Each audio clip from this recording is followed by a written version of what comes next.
Bodyslam. Welcome to the Bodyslam Arcade. My name is James Waterhouse and I'll be taking you back in time to look at the wrestling games of the past, the good, the bad and the ugly. We start this series off with a game regarded by many, including myself, as the greatest wrestling game ever made, WWF No Mercy. It was released on the Nintendo 64 in late 2000 in North America and the PAL regions, developed in conjunction between Asmake and Aki while published by THQ. No Mercy was a follow-up to the highly successful WWF WrestleMania 2000. Prior to that, they had created WCW vs. the World on the PS1 before migrating to the Nintendo 64 and making WCW vs. NWO World Tour and WCW NWO Revenge. These were essentially reskins of the Japanese-only Virtual Pro Wrestling series, but with the WCW license and then a WWF one. Starting with WCW, the series had garnered admirers for its tremendously intuitive control setup, which is based around a grapple system. Tapping A will initiate a quicker but weak grapple with low-powered moves, while holding A will initiate a slower but strong grapple which contains access to much more powerful moves. This gives the game player a sense of risk and reward, as the wrestler's movements will indicate going for a strong grapple, making it easier to reverse, especially if the opponent hasn't been weakened enough prior. Because you can move a wrestler around during a grapple, this means you can be very precise with where you execute moves, which is fantastic for setting up big moves from the top rope or top of a ladder. This is also crucial during multi-man matches, where you have to learn where to position yourself and opponents, which is crucial to success.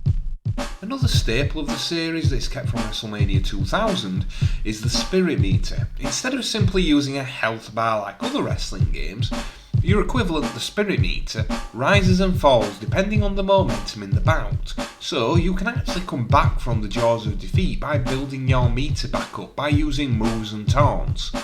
Also, each wrestler will take damage to different parts of the body, which isn't indicated by a meter, but when they start holding a particular body part, then you know they're close to submitting or being knocked out. No Mercy also continues the series' trademark blocky polygon graphics. All wrestlers are recognisable, but looking like they're being made out of a variety of skin-coloured cardboard boxes. This is quite charming and quirky for the most part, reminiscent of Sega's Virtua Fighter. The only issue here is how they look close up, especially in Championship mode cutscenes. They can be quite ugly on close-ups and clip a lot when wearing things like belts. On the presentation front, they are also attempting to use the actual Titantron videos as part of the wrestlers' intros. This is a really nice idea, but the N64 cartridges simply were not designed to cope with these, and they end up looking like a mangled mess. Add in the poor quality of the wrestlers' entrance themes that sound like they were recorded in a sock within a room made of tin. The wrestlers' entrances are entirely skippable, to be honest. In the plus column, however, as well as the great controls, is the list of things to do. There are some major steps forward from WWF WrestleMania 2000. Ladder matches and special guest referee matches are added to the series for the first time. The special guest referee matches are entirely skippable for the most part, but the ladder matches are excellent. The brilliant controls, the strategy of deciding when to climb a ladder or not, is absolutely crucial. Add in a great roster with a huge moveset and you have a huge wrestling toy box to play with in both single player and with friends. There are a few notable omissions, however, the Big Show being the most notable, who was in the doghouse with the company at the time. Although the Headbangers, Midian and the Mean Street Posse see their avatars used in the game, they aren't actually included as playable characters. However, they are easy enough to create if you really have to play as Pete Gas. Most of your single player experience will be in the two main modes, Championship and Survival. In Championship mode you get to choose a particular title you want to go for and follow the path to it. Along that path you will find a lot of early chapters. It doesn't matter whether you win or lose, however it will take you to a different path depending on the result. If you wish to 100% that championship, then you must play down each potential path in each championship, so those who like to conquer their games have a huge amount of replay value here. Each of these titles you can go for are based around a story, just like in real wrestling. Traditionally, wrestling games were just a series of matches in their main campaign, so this is a really cool and pretty new way of doing things at the time. Admittedly, these stories completely lack depth and are pretty poorly written. Some might say like the current product. Yeah. Still, I love the ambition, and especially with the branching paths. The difficulty spikes can get in the way, however. The handicap match against the APA partway during the tag team title path is pure evil, cheap, and I hate it now as much as I did when I was a teenager. Out of all the encounters, even other handicap matches, this is by far the hardest one I have played in the whole mode. I loathe it. There are other times when the difficulty just ramps up out of nowhere, then goes back to normal again in the next match, but not as much as that particular one. It's frustrating, but you do eventually get used to it and learn not to take the next match for granted. I spent most of my time over the years in survival mode, however, mainly because it was a quicker way of earning money to spend in the SmackDown Mall, but more on that later. Survival mode is similar to the Royal Rumble, aside from there's up to 100 opponents and you can win by pinfall and submission as well as over the top rope.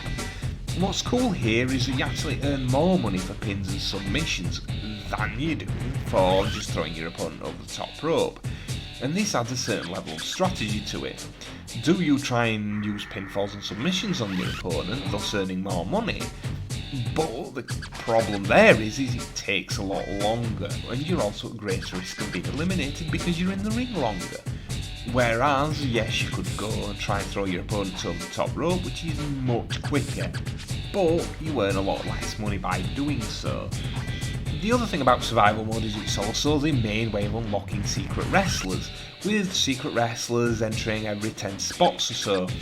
And if you eliminate them, then you unlock them to play in any mode that you want.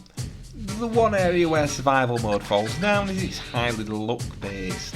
You can be on a roll, balancing your spirit meter high, not taking much damage, staying out of trouble, and then an AI character can eliminate you out of nowhere and there's really nothing you can do about it. It's random and very frustrating, especially if you've been in there for 30-40 minutes, doing really well, and then suddenly you're gone and you sat there thinking, well, I couldn't have done anything else. However, it really is very compulsive and I enjoyed it much more than Championship mode, to be honest. One of my favourite parts of the game is the excellent Create a Wrestler mode. Not only can you create a wrestler from scratch, but you can also edit the existing roster as well. So if a wrestler has updated their appearances, such as Kurt Angle having his head shaved, then you can edit his hair off.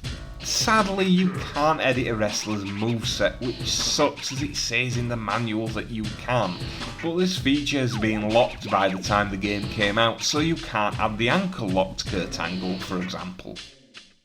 When it comes to creating a wrestler from scratch, however, it's a lot of fun. There's more depth than previous wrestling games, but it's not too overboard like most modern wrestling games. I've had hours of fun over the years creating my favourite wrestlers in this mode, whereas in modern games I find the amount of options just too much and too daunting, to be honest. It has a great balance between depth and simplicity. I mentioned the SmackDown Mall earlier. Well, this is basically the game's shop. Here you can buy outfits and moves for Create a Wrestler mode, as well as some unlockable wrestlers and items using money you won from Championship and Survival. Unlocking everything will take a huge amount of commitment but adds a lot of replay value, especially if you love the Create a Wrestler mode. The only negative here is that Ho costs $500,000 to unlock.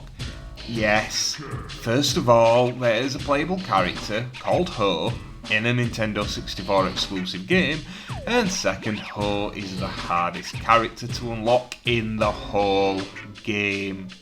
What? There's certainly areas where the game has aged poorly, and isn't as polished as most modern games. However, it is still considered by many to this day to be the greatest wrestling game of all time. It's still the wrestling game I play to this day when I want my wrestling game fixed. In fact, I played it so much over the years, the cartridge got so hot it burnt part of the artwork. I love this game despite its faults. If you want to play it, then the game is reasonably inexpensive and common despite being released late in the N64's lifespan, and I cannot recommend it enough. If you like what you've seen today, then don't forget to check us out on Twitter and tell us what you would like to see us cover in the future. I've been James Waterhouse for Bodyslam.net, and this has been the first episode of the Bodyslam Arcade. Thank you for watching and see you again.